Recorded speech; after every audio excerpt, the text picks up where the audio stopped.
In the aftermath of the battle, as debris from 5,000 ships drifted through space like a graveyard of empire, humanity sent a message to every species in the galaxy.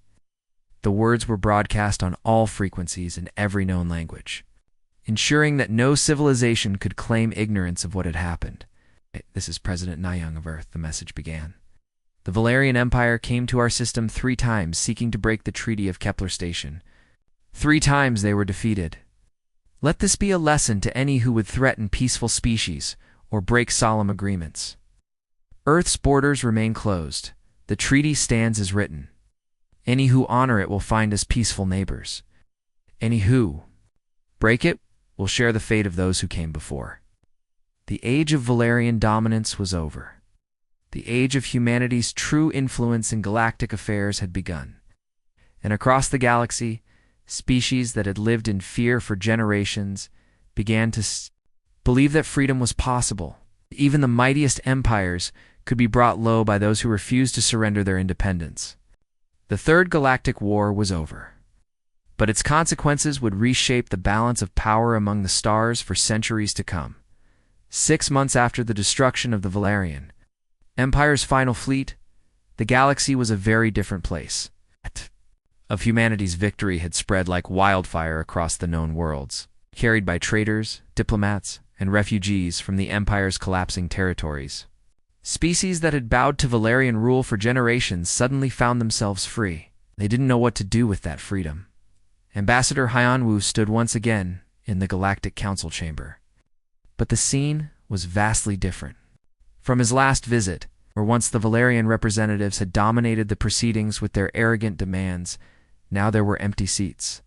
The empire that had ruled 1,000 worlds had crumbled overnight, its territories fracturing into dozens of independent systems. "The question before us today," said Councillor Velmar of the Altarian Republic, "is what comes next." The Valerian Empire provided stability, even if it was the stability of oppression. Now that they are gone, who will maintain order in the galaxy? The chamber buzzed with nervous energy. Representatives from dozens of species looked uncertainly at each other, none wanting to be the first to speak. For so long, the Valerians had made all the decisions, set all the policies, determined the fate of every world. Now those worlds were on their own, and they were afraid. "Perhaps," suggested Ambassador Kethron of the Zentarian Collective, "we should ask the humans what they intend to do. If proven they possess the power to impose their will on the galaxy, will they become our new overlords?" All eyes turned to Hyanwu. He could feel the fear and uncertainty in the chamber, the desperate hope of species that had lived under tyranny for so long that they couldn't imagine any alternative. Some of them clearly expected humanity to announce their own empire, too. Simply replace the Valerians as the galaxy's dominant force. "Earth has no intention of ruling over other worlds," Hyanwu said clearly. "We fought the Valerians not to conquer, but to remain free. We believe every species has the right to determine its own destiny, to choose its own path among the stars. Earth's borders remain closed, but not in hostility, protection of our sovereignty and in respect for yours." The chamber fell silent. This was not what many had expected to hear. Across the galaxy, species had assumed that humanity's demonstration of power would lead to demands for tribute, for submission, for acknowledgement of human superiority. Instead, they were hearing something that had not been spoken in the galaxy for 1,000 years: respect for the independence of others. On Earth, President Nayang addressed her own people from the steps of the Global Assembly building. Past 6 months had been a time of celebration, but also of careful consideration about humanity's role in the larger galaxy. "We have proven that we can defend ourselves," she told the assembled crowd and the billions watching around the world. "We have shown that our borders cannot be crossed by those who would do us harm. But with that victory comes responsibility. The galaxy is watching us, wondering what kind of neighbors we will be." Dr. Unesio had spent the months since the war studying the psychological and social impact of the Valerian Empire's collapse. From her laboratory on Luna Base, she'd observed the chaos and confusion spreading across former imperial territories as species struggled to govern themselves after generations of being ruled by others. The Valerians didn't just conquer worlds, She explained to the Earth's Council. They destroyed the ability of other species to think for themselves. Many of these civilizations have forgotten how to make their own decisions, how to resolve conflicts peacefully, how to cooperate without coercion. The galaxy needs teachers, not new rulers. General Dong Hain had been monitoring the military situation across former Valerian space. Several sectors are already seeing conflicts as different groups fight for control of former Imperial assets, he reported. Without the Empire's iron fist holding them down, old rivalries are surfacing. Some systems are asking for Earth's military intervention, which we will not provide, President Nayang said firmly. We fought for the right to be left alone, not for the right to interfere in others' affairs. But perhaps there are other ways we can help. The solution came from an unexpected source. Captain Wu Jin, the man whose single ship had stood against the entire Valerian fleet, proposed the creation of something entirely new, the Galactic Mediation Service. Not an empire or a government, but a network of independent mediators who could help resolve conflicts peacefully. We learned from every species in the galaxy, he explained. Not just their technologies, but their wisdom, their approaches to problem solving, their methods of resolving disputes. We could share that knowledge, help others find peaceful solutions to their conflicts. The idea spread quickly through the Earth government and then to the galactic community. Species that had been expecting humanity to demand submission instead found themselves offered something unprecedented, genuine assistance, with no strings attached. The first test came when the Kelmorian system erupted in civil war. 3 different factions claimed the right to rule the former imperial territory, and their conflict threatened to spill over into neighboring systems. Instead of sending warships, Earth sent Dr. Unesio and a team of mediators who had studied Kelmorian culture and psychology. We're not here to choose sides, Dr. Unesio explained to the warring factions. We're here to help you find a solution that all of you can live with. You know your people better than we do. You know what they need. We're just here to facilitate the conversation. The mediation took 3 weeks, but it ended with a peaceful agreement that established a federal system allowing each faction to govern its own territory while cooperating on matters of mutual interest.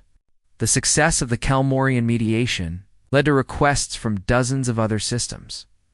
Admiral Kyunch Ho found himself in the unusual position of commanding a fleet that was being used not for conquest, but for peacekeeping.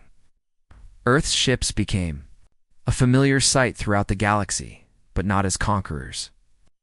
They were guardians, protecting peaceful negotiations and ensuring that agreements were honored. This is not what I expected when I joined the military, he confessed to his officers during one such mission. I trained to fight wars, not to prevent them. But perhaps this is better. Perhaps showing strength without using it is the greatest victory of all. Act. The transformation of the galaxy was slow, but steady. Species that had been enemies under Valerian rule learned to cooperate. Technologies that had been suppressed by the Empire began to flourish as civilizations shared knowledge freely. Trade routes that had been controlled by imperial decree became open highways for all. Not everyone was happy with the changes. Some species had profited under Valerian rule and resented their loss of status. A few minor empires tried to fill the power vacuum left by the Valerians, only to find that their neighbors now had the confidence to resist oppression. Each time, Earth's mediators offered to help find peaceful solutions, but they made it clear that humanity would not tolerate the rise of new tyrants. The message was consistent and clear. The age of galactic empires was over. The future belonged to cooperation, not conquest. 5 years after the fall of the Valerian Empire, Ambassador Hyanwu stood once again in the Galactic Council chamber. But now it was called the Assembly of Free Worlds, and its purpose was not to rubber stamp the decrees of an emperor, but to facilitate cooperation between independent civilizations. We gathered today to mark an anniversary, he said to the assembled representatives. 5 years ago, the galaxy learned that some borders cannot be crossed, some species cannot be conquered. But more importantly, we learned that strength does not have to mean domination, that power can be used to protect rather than to oppress. The chamber was full now. with representatives from hundreds of worlds that had never been allowed to speak during the days of the Empire. Each one governed itself according to its own traditions and values, but all were united in their commitment to peaceful coexistence. Earth's borders remain closed, Haiyan Wu continued, but our hearts remain open. We stand ready to help any who ask, to mediate any dispute, to share any knowledge that might benefit the cause of peace. We learned from all of you, and now we hope to give something back. As he spoke, reports came in from across the galaxy. The Altarian Republic had successfully negotiated a trade agreement with its former enemies. The Zentarian Collective had opened its borders to refugees from a neighboring system. Former Imperial worlds were working together to clean up the environmental damage left by centuries of exploitation. The galaxy was healing, and humanity had played a part in that healing, not as conquerors or rulers, but as teachers and mediators, showing by example that strength could be used to protect the weak rather than to dominate them. On Earth, President Naiyang looked up at the stars and smiled. Humanity had closed its borders to protect its independence, but in doing so, they had opened the galaxy to a new age of freedom. The Treaty of Kepler Station still stood, guaranteeing Earth's sovereignty, but it no longer stood alone. It had become the model for hundreds of similar agreements between species that had learned the value of respecting each other's independence. The empire that had threatened to destroy humanity was gone, replaced by something far better, a galaxy where every species could choose its own destiny among the stars. And at the heart of it all was a simple principle that humanity had fought 3 wars to defend. Some borders should never be crossed, but some doors should always remain open. The age of galactic tyranny was over. The age of galactic cooperation had begun. The largest fleet in galactic history moved through space like a dark cloud that blocked out the stars. 5,000 ships from every corner of the Valerian Empire converged on Earth's solar system, their combined mass creating gravitational distortions that could be detected from neighboring star systems. At the center of this armada was the Eternal Dominion, Emperor Quexmore's personal flagship. It's a vessel so massive that it had its own weather systems. Captain Wu Jin stood alone on the bridge of the destroyer, Guangzhou, watching the approaching fleet through the main view screen. His ship was tiny compared to the massive armada bearing down on them, but he had volunteered for this mission, knowing exactly what it meant. Sometimes one person had to stand up and say no, regardless of the consequences. This is Captain Wu Jin of the Earth Defense Force. He transmitted on all frequencies as his single ship moved to intercept the massive fleet. You are in violation of the Treaty of Kepler Station and the sovereignty of Earth's solar system. Turn back now or face the consequences. The sight of a single human ship challenging 5,000 Valerian vessels brought laughter from the Imperial fleet. Emperor Quexmore himself watched from the bridge of the Eternal Dominion, amused by the tiny vessel that dared to block his path. Destroy that ship, he commanded. Let it be the first to die in the cleansing of this system. 100 Valerian ships turned their weapons on the Guangzhou, energy beams that could melt continents, missiles that could crack moons and particle cannons that could turn entire cities to dust, focused their fury on the small human destroyer. The combined firepower was enough to level a planet. All concentrated on a single target, the Guangzhou shields held. Against the assault, without even flickering, Emperor Quexmore watched in disbelief as his most powerful weapons failed to so much as scratch the hull of the human ship. The destroyer continued to broadcast its warning, Captain Wu Jin's calm voice unchanged by the devastating attack he had just survived. You were warned, Captain Wu Jin said simply. Now you will learn why Earth's borders are closed. Across the solar system, humanity's true defenses began to activate. Not the weapons platforms or the hidden fleets that had defeated the previous attacks, but the solar system itself. For 60 years, humanity had been quietly transforming their home system into a single vast weapon, disguising their work as mining operations, scientific research, and routine maintenance. The sun began to pulse with unnatural light as gravitational lenses, hidden in its corona, focused its output into coherent beams. The planets themselves revealed their true nature as massive weapons platforms. their surfaces opening to reveal gun batteries that could target ships across interstellar distances. Even the asteroids and comets had been converted into guided missiles, their trajectories controlled by computers that could calculate the movement of every object in the system. "What is this?" Emperor Quexmore demanded, as his sensors detected energy signatures that defied explanation. How are they doing? "This?" The answer came from Dr. Sangho, broadcasting from Earth's command center.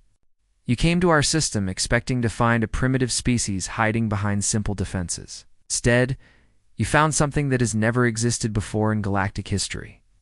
You found a species that has spent 60 years converting their entire solar system into a single weapon." Now the Valerian fleet found themselves caught in a system where the laws of physics had been rewritten by a civilization that had learned from every species they had ever encountered.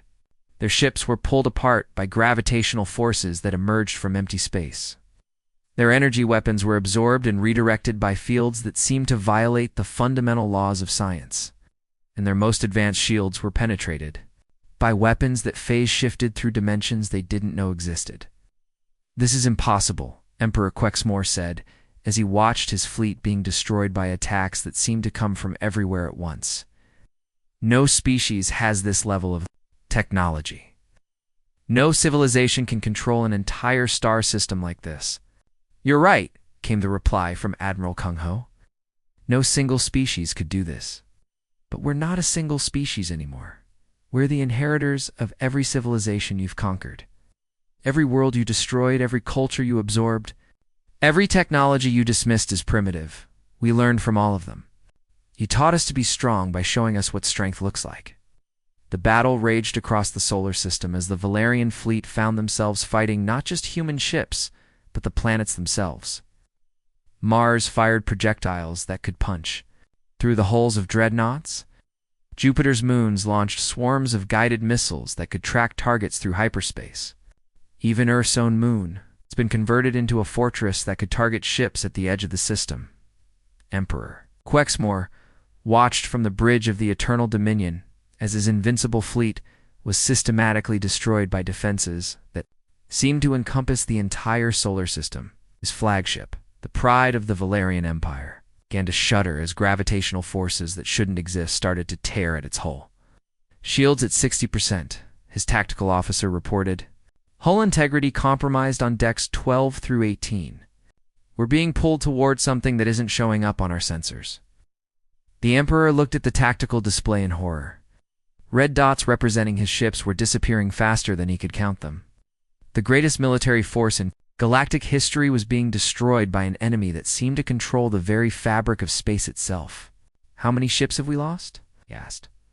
"Over 3,000, Your Majesty," came the quiet reply. "And the rate of loss is increasing. Whatever the humans have done to this system, it's getting stronger." Commander Haijin, monitoring the battle from the Sol, watched as the Valerian fleet struggled against forces they couldn't understand. "Admiral, the enemy is trying to concentrate their remaining ships around their flagship. Should we let them?" Admiral Kung Ho studied the tactical display. The Valerians were learning, adapting their tactics even in the face of overwhelming defeat. It was exactly the kind of desperate creativity that made them dangerous, even when they were losing. "No," he said. "Show them that there is no safe harbor in our system. Target their flagship directly." The attack on the Eternal Dominion came from everywhere at once. Energy beams from the sun itself focused on the massive vessel, while gravitational weapons pulled at its structure from directions that didn't exist in normal space. The ship that had never known defeat found itself being torn apart by forces that its designers had never imagined. "Your Majesty," the ship's captain said urgently, "we need to evacuate. The ship cannot withstand much more of this." Emperor Quexmore looked around the bridge that had been his symbol of power for decades. The Eternal Dominion represented everything. The Valerian Empire stood for overwhelming force, advanced technology, and absolute dominance over all other species. Now it was being destroyed by primitives who should have been crushed like insects. "No," he said quietly. "If the Empire falls, then I fall with it. All ships, this is your Emperor. Fight to the last. Show these humans that Valerians do not surrender." The remaining ships of the fleet rallied around their emperor's words, throwing themselves into one final, desperate assault on Earth's defenses. They fought with the fury of a cornered animal, knowing that defeat meant not just the end of their mission, but the end of their empire. But it was too late. The solar system had become a weapon too powerful for any fleet to overcome. One by one, the last ships of the Valerian Armada were destroyed. The wreckage scattered across the space between planets, like monuments to the folly of underestimating humanity. Dr. Il-sung watched the battle from his deep bunker beneath the Himalayas, his hand resting on the activation switch for humanity's most terrible secret. The Omega protocols remained unused, their power held in reserve for threats even greater than this. Humanity had proven they could defend themselves without resorting to weapons that could reshape the galaxy itself. The Eternal Dominion is breaking apart, he reported to President Nayoung. The Emperor's ship will be destroyed within minutes. Do we offer them a chance to surrender? Nayoung considered the question carefully. The Valerian Empire had come to exterminate humanity, to erase them from the galaxy as a warning to others. They had brought 5,000 ships to accomplish this goal, holding nothing back in their desire for total victory. No, she said finally. They chose this path when they broke the treaty. Let them face the consequences of their choices. The Eternal Dominion broke apart under forces that pulled it in 12 directions at once. Emperor Quexmore stood on his bridge until the end, watching through the collapsing view screen as the last of his great fleet was destroyed. The empire that had ruled the galaxy for 1,000 years died with him, its power broken by a species that had refused to accept conquest. The few surviving Valerian ships limped away from Earth's solar system, carrying with them news that would reshape the galaxy. The Invincible Empire had been defeated, not once, but 3 times, by a species that had been dismissed as primitive. The message they carried was simple, but profound. Some borders could not be crossed, some species could not be conquered no matter how great the force arrayed against them.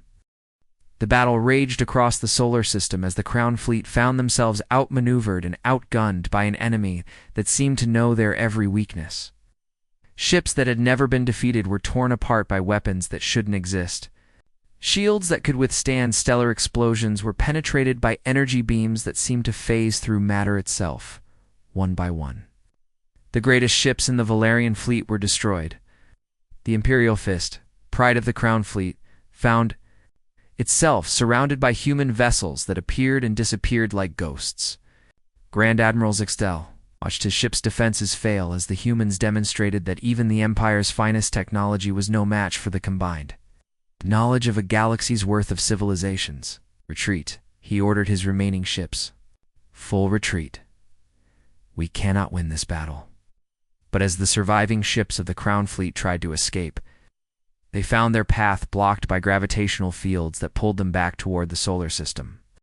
The humans had not just defeated them, they had trapped them, ensuring that word of this second defeat would spread throughout the galaxy.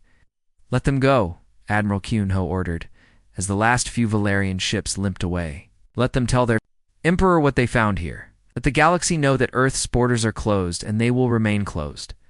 The Crown Fleet's retreat marked the end of the Valerian Empire's reputation for invincibility. The humans had not just defeated them twice, but had made it look effortless. Across the galaxy, species that had bowed to Valerian might began to whisper of resistance, wondering if they too might be able to stand against the empire that had seemed unstoppable. The crystal throne room of the Valerian Empire shook with Emperor Quexmore's rage. Reports flooded in from across the galaxy as news of the Crown Fleet's defeat spread like wildfire. Species that had been conquered decades ago were beginning to rebel. Trade routes were being disrupted. Iron grip that had held the galaxy together for 1,000 years was starting to crack. 2 fleets, Emperor Quexmore said, his voice deadly quiet. 2 of our finest fleets destroyed by primitives who should have been crushed like insects. How is this possible, Grand Admiral? Zextel, his armor scarred from battle, stood before the throne with his head bowed in shame. The humans are not what we believed them to be, Your Majesty. They have technologies we have never encountered.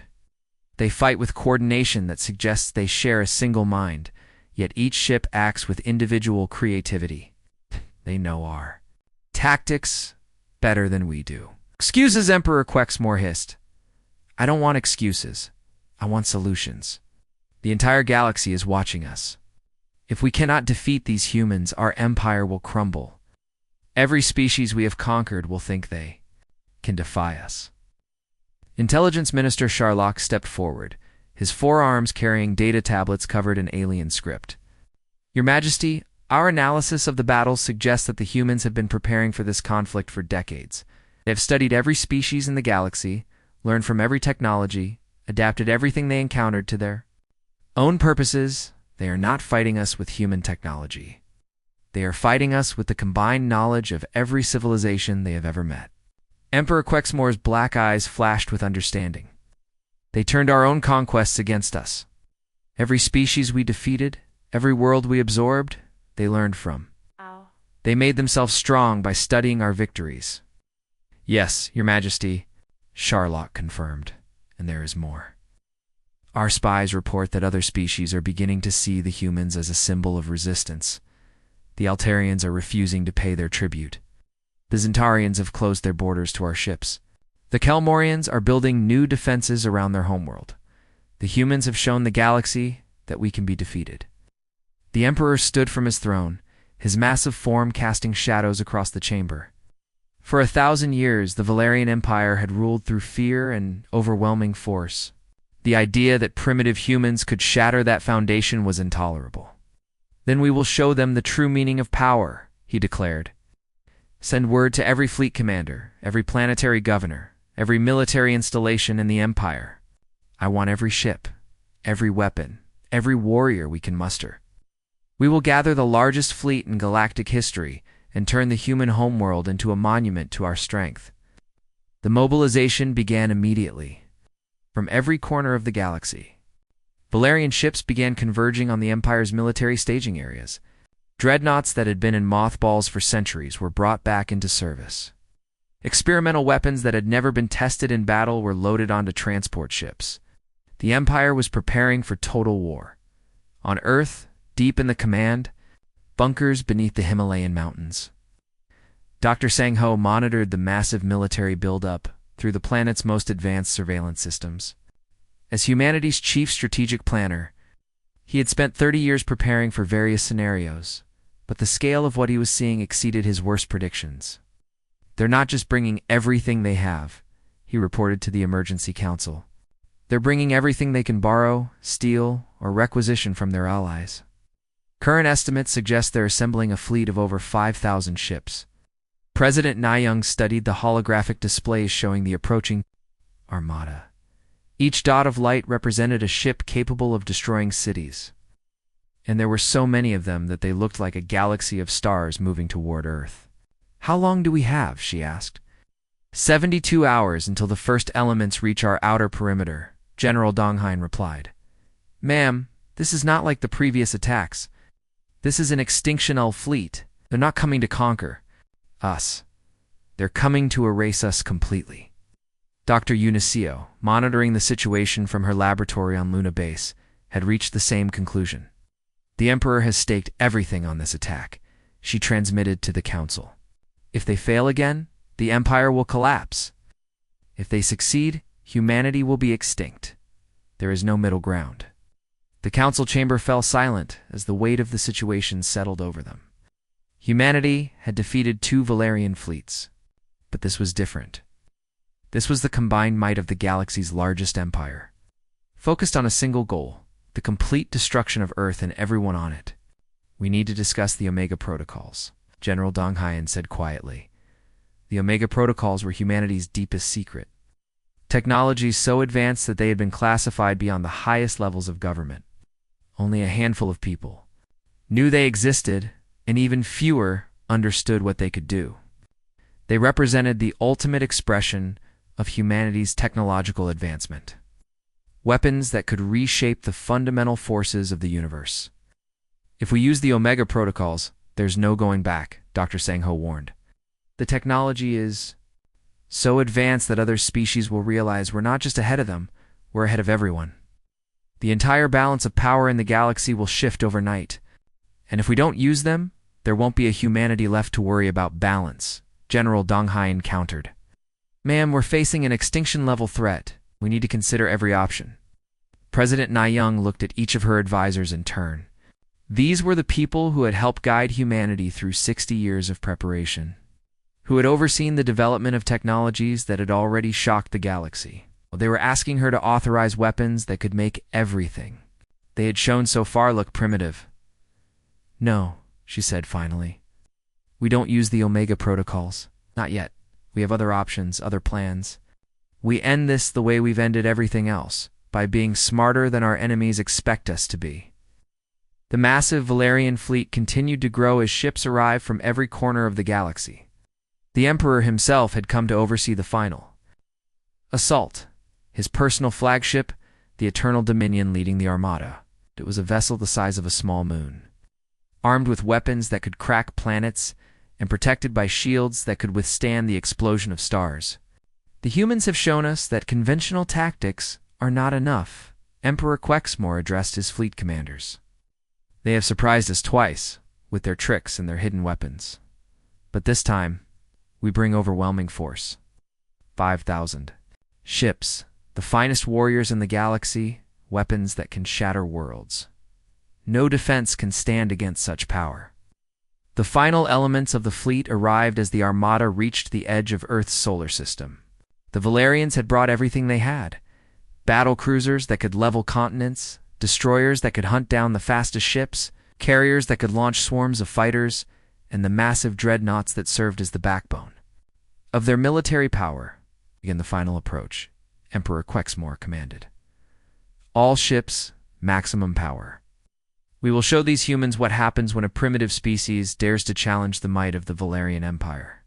The largest fleet in galactic history began its advance toward Earth, their engines lighting up space like a constellation of deadly stars. The Emperor was confident that no defense could stand against such overwhelming force, that no technology could protect a single world from the combined might of 5,000 warships. The news of the First Fleet's destruction reached the Valerian Empire like a thunderclap. In the Great Crystal Palace on Valeria Prime, Emperor Quexmore listened to the reports with growing disbelief. Entire battle groups destroyed, advanced. Dreadnoughts reduced to scrap metal. The most powerful fleet in the galaxy defeated by a species that was supposed to be primitive. How many ships did we lose? He asked War Minister Vexthor, who had managed to escape with only a handful of vessels. 1,100 ships, Your Majesty, Vexthor replied, his voice thick with shame. The humans have weapons we have never seen before. Their defenses are impossible. They turned our own strength against us. Emperor Quexmore stood from his throne, his forearms flexing with rage. The Valerian Empire had ruled the galaxy for 1,000 years. They had conquered every species they encountered, absorbed every world they wanted, and crushed every rebellion that dared to challenge them. The idea that primitive humans could defeat them was unthinkable. Then we will show them what real power looks like, he declared. Summon Grand Admiral Zexthal. Tell him to bring the Crown Fleet. The Crown Fleet was the Empire's ultimate weapon. 50 ships that had never known defeat, each one a masterpiece of Valerian engineering. They were faster than anything else. In space, armed with weapons that could shatter planets, protected by shields that could withstand the explosion of stars. The Crown Fleet was what the Empire used when they wanted to make sure a world was not just conquered but completely destroyed. 3 days later, the Crown Fleet emerged from hyperspace at the edge of Earth's solar system. At their head was the Imperial Fist, a ship so large it could be seen from planets. Grand Admiral Zexthal stood on its bridge, studying the tactical displays that showed the human defenses. The humans got lucky with our advanced fleet, he told his officers. They used tricks and surprises to defeat ships that weren't prepared for unconventional warfare. But we know their capabilities now. We will not make the same mistakes. On Luna Base, Dr. Eunicia watched the approaching fleet through her observation window. The Crown Fleet was beautiful in its own terrifying way. Each ship was a work of art designed not just to destroy enemies, but to inspire awe and fear in anyone who saw them. She had studied the Valerians for 20 years, and she knew exactly what the Crown Fleet represented. They're not just coming to defeat us, she explained to the emergency council meeting via hologram. Ah! They're coming to erase us. The Crown Fleet is what the Valerians use when they want to make sure a species never troubles them again. Oh. Destroy every human ship, every space station, every settlement on every world. They want to make sure that no trace of our resistance remains. President Na Young listened to the report with a calm expression, but inside she felt the weight of her species' survival pressing down on her. The first Valerian fleet had been large and powerful, but this was different. This was the Empire's elite, their finest warriors, and their most advanced technology. What are our options? She asked. General Dong Hein spoke first. We can use the same tactics that worked before. Our gravitational maze, our hidden weapons platforms, our stealth technology. The Crown Fleet is more advanced, but the principles are the same. No, Dr. Unesio said quietly. Grand Admiral Zextel is not like the others. He studied our previous battle, learned from their mistakes. He'll approach differently this time. Need to be ready for tactics we haven't seen before. Crown Fleet moved through space in perfect formation, their shields linked together to create an almost impenetrable barrier. They had studied the reports from the first battle, analyzed every weapon the humans had used, every tactic they had employed. This time, they would not be caught off guard, Captain Semen watched the approaching fleet from her position hidden in the shadow of Jupiter's largest moon. Her ship, the Busan, was one of 50 vessels that had been lying in wait throughout the solar system. Each one was invisible to Valerian sensors, hidden by technology that bent light and energy around them like water around a stone. There. Being careful this time, she reported to the defense network. Tight formation, linked shields, coordinated approach. They're not giving us any easy targets. The Crown Fleet's approach was methodical and precise. They moved as a single unit, their weapons charging in perfect synchronization. When they reached the outer edge of the defensive perimeter, they didn't scatter or rush forward like the first fleet had done. Instead, they stopped and began a careful, coordinated bombardment of the human positions. The space around Earth's solar system lit up like a new sun as the Crown Fleet unleashed their full firepower. Energy beams that could crack moons, missiles that could track targets through dimensions, and particle cannons that could turn entire fleets into cosmic dust. The attack was so intense that it could be seen from Earth's surface, a bright star that pulsed with deadly light. For a moment, it seemed like the Empire's superior firepower would overwhelm humanity's defenses. The fake asteroids that had defeated the First Fleet were taking heavy damage, their shields flickering under the sustained assault. Several of the hidden weapon platforms went dark, their systems overloaded by the sheer intensity of the attack. There. Shields are failing, reported one of the Valerian captains. Continue the bombardment. We'll break through their defenses within the hour. Grand Admiral Zexel watched the battle with satisfaction. The humans had gotten lucky once, but luck only carried you so far. The Crown Fleet represented 1,000 years of military evolution, the finest warriors, and the most advanced technology in the galaxy. No primitive species could stand against them for long. Then the human fleet struck back. Ships appeared from everywhere at once, emerging from hiding places that shouldn't have been possible. They came from asteroid fields, from the atmospheres of gas giants, from the deep space between planets. The Valerians had been so focused on the obvious defenses that they had missed the real threat. Admiral Kung Ho commanded the counterattack from the bridge of the Earth defense ship's Seoul. The holographic displays around him showed every ship in both fleets, every weapon charge, every tactical decision being made in real time. He had been preparing for this battle his entire career, studying Valerian tactics and developing strategies to counter them. All ships, execute the Hydra Protocol, he ordered. The human fleet scattered in what appeared to be a panicked retreat. The Valerians, seeing their chance, pressed their advantage and moved to pursue. They had no way of knowing that every human ship was now in exactly the position it needed to be for the next phase of the battle. They're running one of the Valerian captains reported. Should we pursue? Yes, Grand Admiral Zexel replied. Don't let them escape. I want every human ship destroyed. The Crown Fleet broke formation for the first time, spreading out to chase the retreating human vessels. It was exactly what Admiral Kyung Ho had been waiting for. The moment the Valerian ships separated, the trap closed around them. Human ships that had seemed to be fleeing suddenly turned and attacked from directions that should have been impossible. How?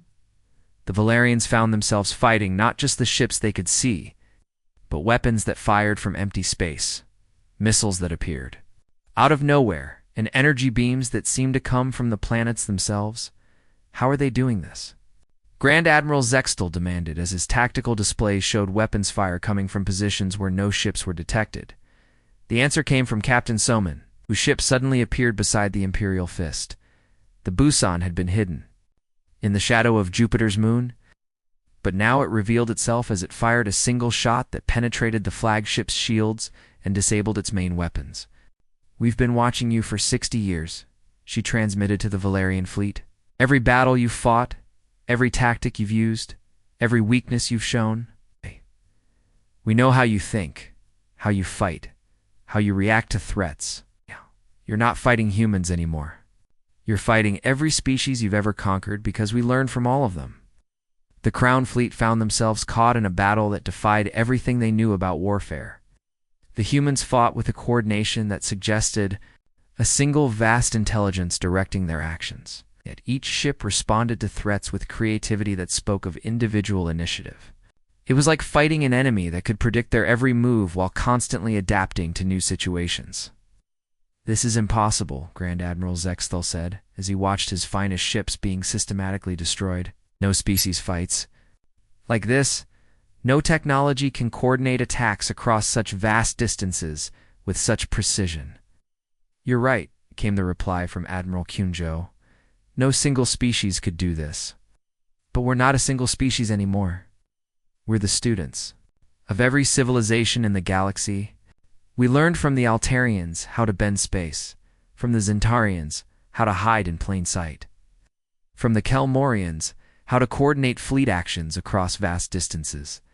You taught us to fight by showing us how you conquered others." The Valerian fleet moved through space like a swarm of deadly insects. Their ships were sleek and black, designed to strike fear into any who saw them. At the front of the formation, War Minister Vexthor stood on the bridge of his flagship, watching as Earth's solar system grew larger on the main screen. "How long until we reach their outer defenses?" he asked his navigation officer. 3 hours, War Minister, came the reply. "Our scouts report that the humans have several orbital platforms around their outer planets, but nothing that should concern us." Vexthor smiled, showing teeth like black diamonds. The humans were about to learn what happened when a primitive species tried to stand against the might of the Valerian Empire. He had destroyed dozens of worlds in his career, each one thinking they were special, each one believing they could resist imperial rule. Commander Tejo watched the approaching fleet from his position on the bridge of the Earth defense ship Incheon. His ship was one of 50 vessels hidden throughout the solar system, each one designed to look like a simple transport or mining vessel. The Valerians had no idea they were flying into a trap that had been 60 years in the making. "Distance to target?" he asked his weapons officer. 15 million kilometers in closing, Lieutenant Sujin replied. "All systems are green. The maze generators are online and ready." Tejo nodded. The maze generators were humanity's first surprise for their unwelcome visitors. What looked like empty space around the solar system was actually filled with gravitational field manipulators, devices that could bend space itself.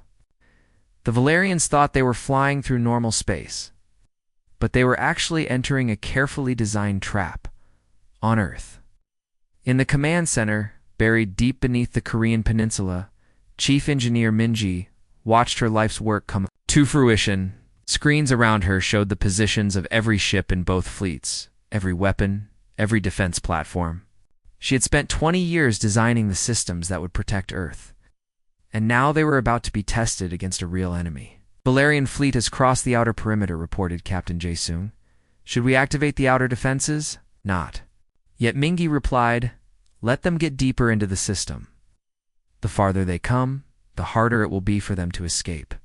The Valerian fleet continued its advance, confident in their overwhelming firepower. Their sensors showed them exactly what they expected to see. A few human ships scattered throughout the system, some orbital platforms around the major planets, and what appeared to be a standard defensive grid around Earth itself. Nothing that 12 battle fleets couldn't handle easily, Admiral Kexvar, commanding the lead battle group, opened communications with his fleet. All ships, prepare for combat. We'll start with the outer platforms and work our way inward. These humans, what real military power looks like. The first Valerian ships reached what their sensors told them was the asteroid belt. They expected to find chunks of rock and ice, the normal debris that orbited most star systems. Instead, they found themselves surrounded by objects that suddenly weren't asteroids at all. "What are those?" demanded one of the Valerian captains, as his sensors began detecting massive energy signatures from what had appeared to be harmless space rocks. The answer came in the form of weapons fire. The fake asteroids revealed themselves to be heavily armed battle stations, each one bristling with weapons that the Valerians had never seen before. Energy beams that could cut through the strongest armor, missiles that could track targets through hyperspace, and defensive shields that seemed to bend reality itself. "All ships return fire," Admiral Kexvar commanded. "Destroy those platforms." The Valerian fleet opened fire with everything they had. Energy beams that could melt continents, missiles that could crack moons, and particle cannons that could turn entire fleets into dust. The space around the fake asteroids lit up like a new sun as the most powerful weapons in the galaxy unleashed their fury.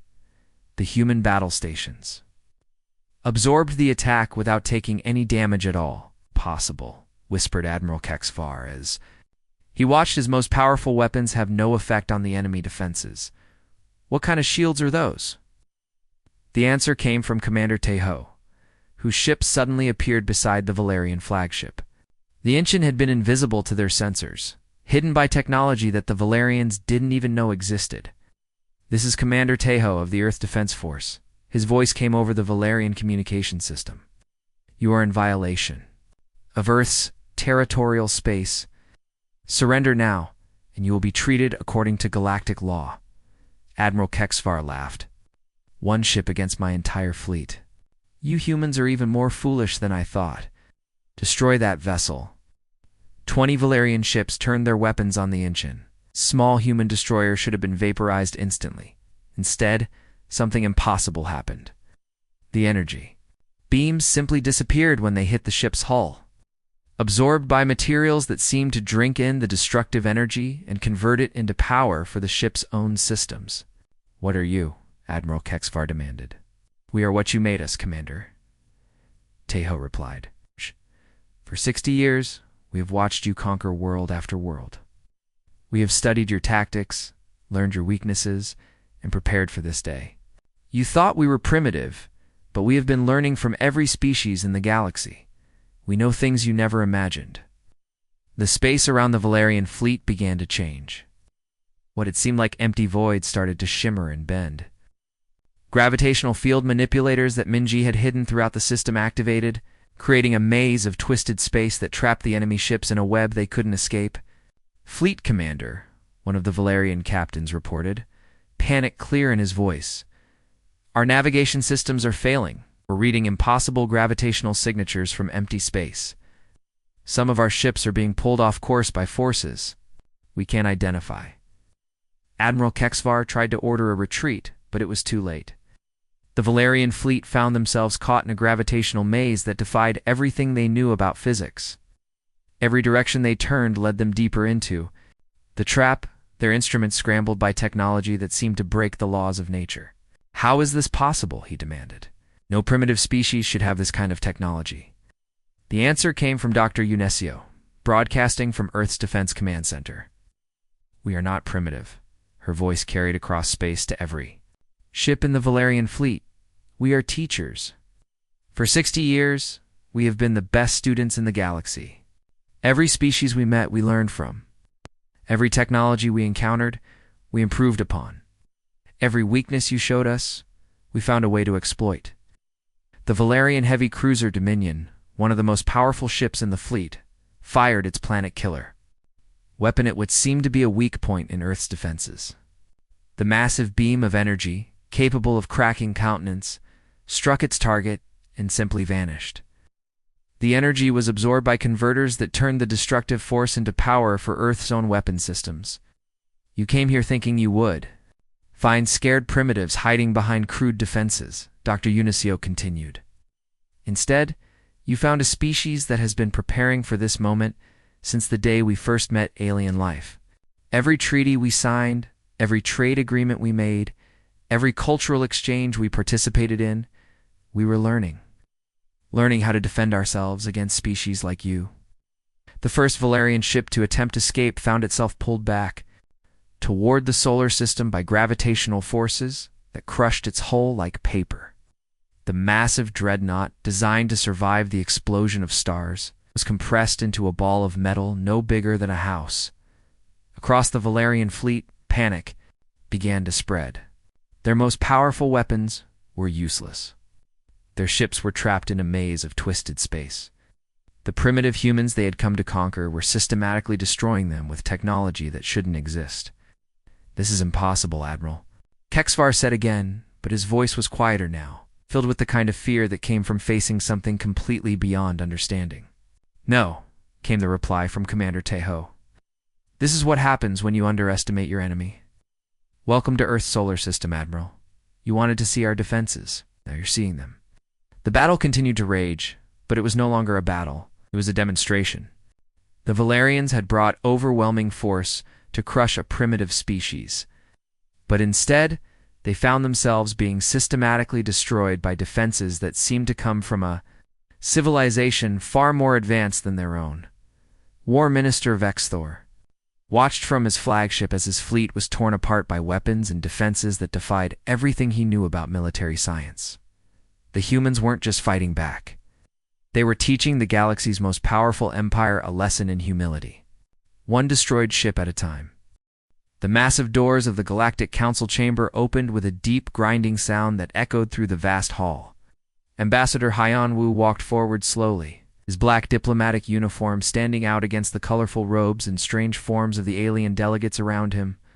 His face remained calm, but inside his heart was beating fast. He knew this meeting would change everything.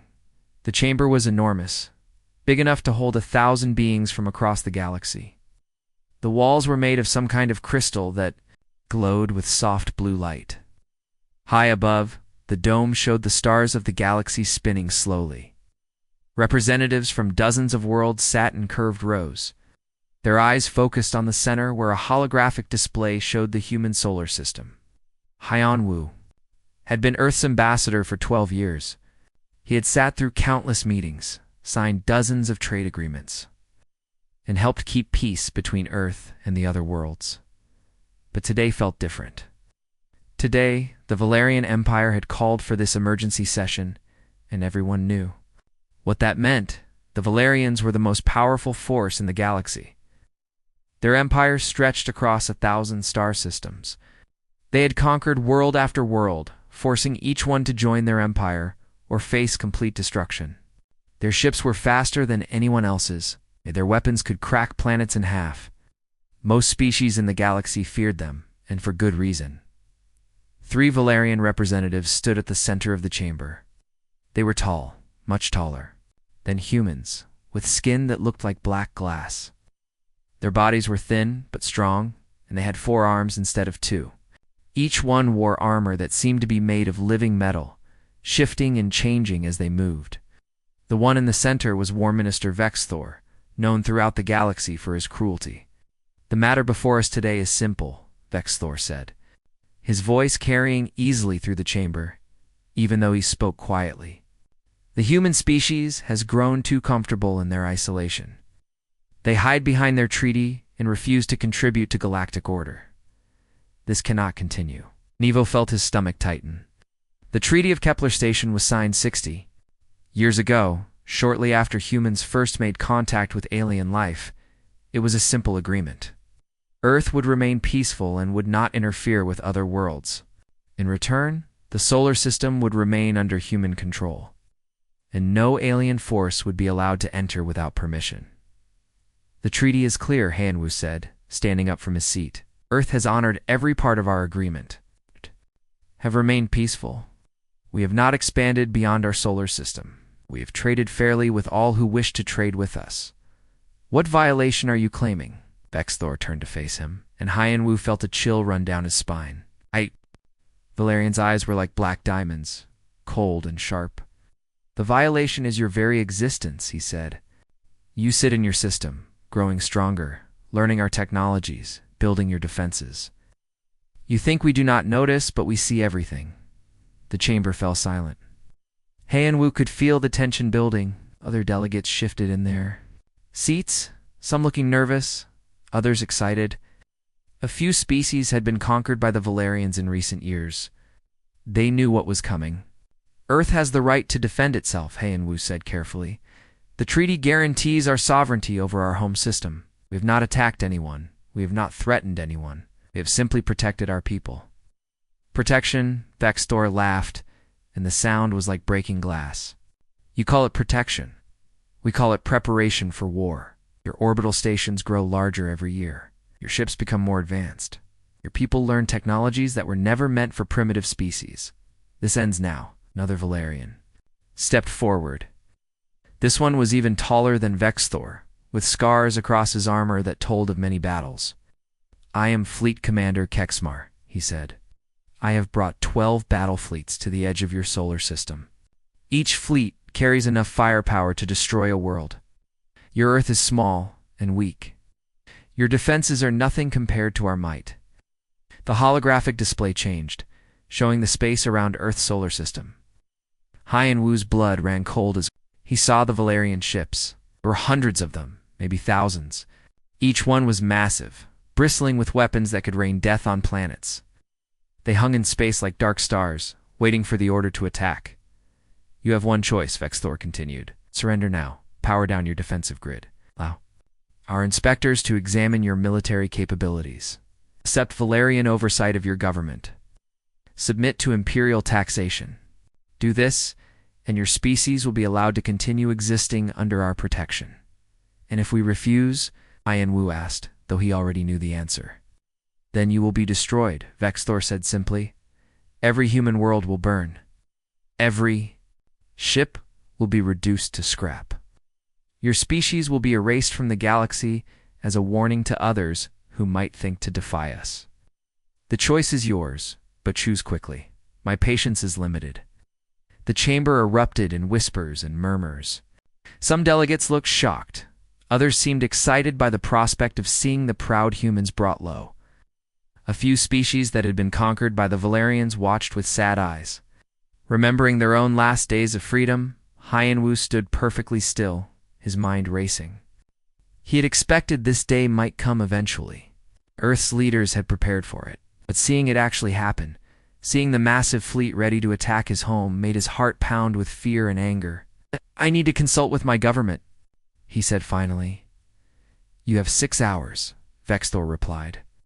After that, we will consider your silence to be a refusal, and we will act accordingly. The transmission reached Earth 47 minutes later. In the deep bunkers beneath the Rocky Mountains, President Naiyun watched the recording with her closest advisors. The war room was quiet, except for the hum of computers and the soft breathing of the dozen people who would decide humanity's fate. General Dong Hien spoke first. Ma'am, our deep space sensors confirm it. The Valerians have brought 12 full battle fleets. It's almost 2,000 ships, including their heaviest dreadnoughts. If they attack, they could glass the entire planet in minutes. What are our options, Naiyang asked. We could surrender, said Foreign Minister Jae-won. Accept their terms, hope they honor their word about letting us survive. They won't, said Dr. Unisio, the chief of alien studies. I've studied the Valerians for 20 years. They don't keep defeated enemies alive. They'll let us surrender, then slowly strangle us over the next few decades. Within a generation, humanity will be extinct. Then we fight, said General Dong Hien. We've been preparing for this day since the treaty was signed, so our defenses are stronger than they know. We have weapons they've never seen. We can make them pay for every inch of space they take. Naiyang looked at the holographic display showing their solar system. Earth hung in the center, blue and beautiful and fragile. The Moon and Mars had been turned into fortress worlds over the past 60 years. Orbital platforms surrounded every major planet. The asteroid belt had been mined and converted into a defensive network. Everything humanity had built since first contact had been designed for this moment. "Send the message," she said quietly. "Tell Ambassador Hyunwoo that Earth's borders are closed. No alien vessel enters our system without permission. The treaty stands as written, or it doesn't stand at all." The message reached the Galactic Council chamber just as the 6-hour deadline expired. Hyunwoo stood before the assembled delegates and delivered Earth's answer with a clear, strong voice. "The human species rejects the Valerian ultimatum," he said. "Earth will not surrender its sovereignty. We will not accept foreign oversight. We will not submit to imperial taxation. Our borders are closed, and they will remain closed until this matter is resolved according to the original treaty."